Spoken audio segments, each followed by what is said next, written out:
Hello guys and welcome to my new video. This is about Resto Druid, new golden trait in 7.2, deep rooted. I haven't done a Resto Druid video in a little while, so I decided to focus on something very specific for Resto Druid. So with 7.2 you get deep rooted, which is basically when your rejuvenation, regrowth, or wild growth heals a target below 25% health, its duration is refreshed. So this is a discussion video on how effective this trait is. It is actually incredibly hard to determine how good it is. This is all guesstimates and rough math that I've done in my last mythic raid, where we quite under healed a lot of the bosses. We went with 3 healers for most fights. One of the healers was not main spec and didn't have the full traits. So this is one of the best scenarios right now in Nighthold to see how good deep rooted is. Keep in mind that everyone knew the fights and there was minimal mistakes made, so it's going to change in Tomb Cigars.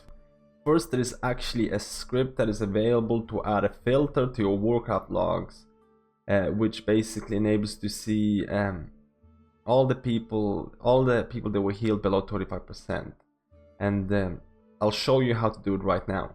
So just go to Warcraft logs and go to your guild logs or your personal logs and just go through your recent boss kills and use the script to identify how much of your healing was procced by deep root trait.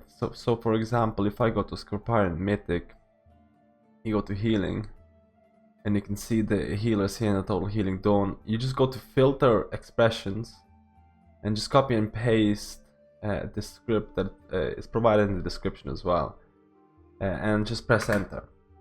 And now you can see that 475,000 of my healing was done at players who were below 35% HP. And you can go in and you can also see that it happened basically at the end of the fight, and there was actually very little hits. There was only 10 wild growth hits and only one rejuvenation ticked at a player who was below 35%.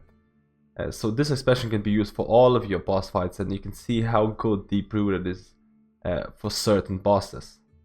So using the script, you can actually determine how you can use guesstimates to determine how well it was. So for my run, I used best case scenarios, and actually, interestingly enough, Star Augur Chromatic Anomaly gave me one of the best results, with,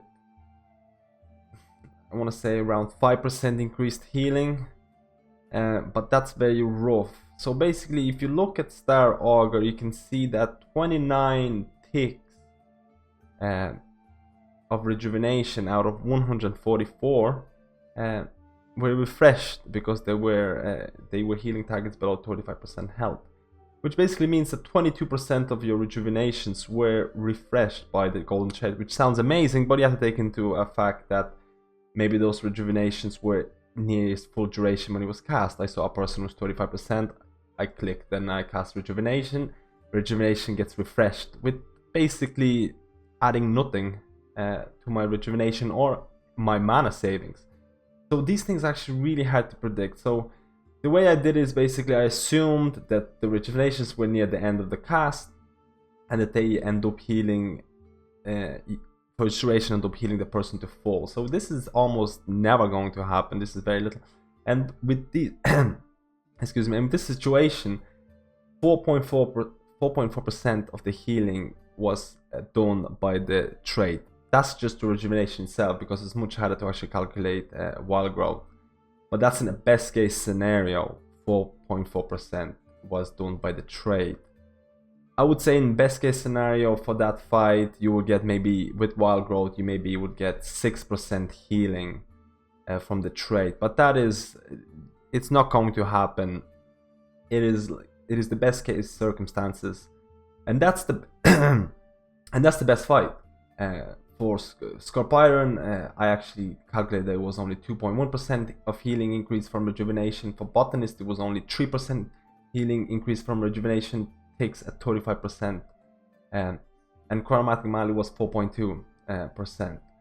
That's not including wild growth, of course. So But this, like I said, these estimates are very rough. If I would really want to guess what would be the increase from Deep Rooted, would be something anywhere between 2 to 5% would be the max that you would get from this trade. So maybe it's not too far from what other healers got. I mean, this fight scales a lot on your setup. If you have less healers, if people make a lot more mistakes, it's going to get a lot better. So in Tomb of Sargeras, it's going to be a new raid. People are not going to know what's going on. They're going to make mistakes.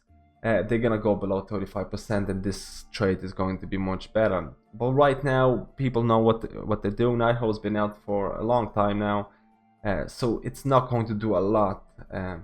Anything that scales, for anything that relies on people going that low is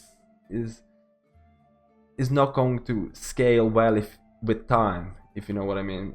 As long as people get better, this is not going to do very well. And also you have to keep in mind that once the person goes below that low, people are going to concentrate on that person, and your rejuvenation might not have the time to take, or your wild gold might not have time to take. So I wish that Blizzard would actually move up to about 40% or 45%. It would make it much more viable, and it would make it much more easier to actually calculate and things like that. But I'm not actually quite sure how good it is compared to other healers. I'm actually going to do a video about it later on, comparing all the golden trades for all the different healers. I want to know what you think about this golden trade. I want to know what you think it's going to be like in Tomb of Sargeras with it. I personally feel it should get a little buff, but seeing as Resto Druids are doing so well in the meters lately, I'm not sure if that's going to happen. And guys, thank you for watching the video.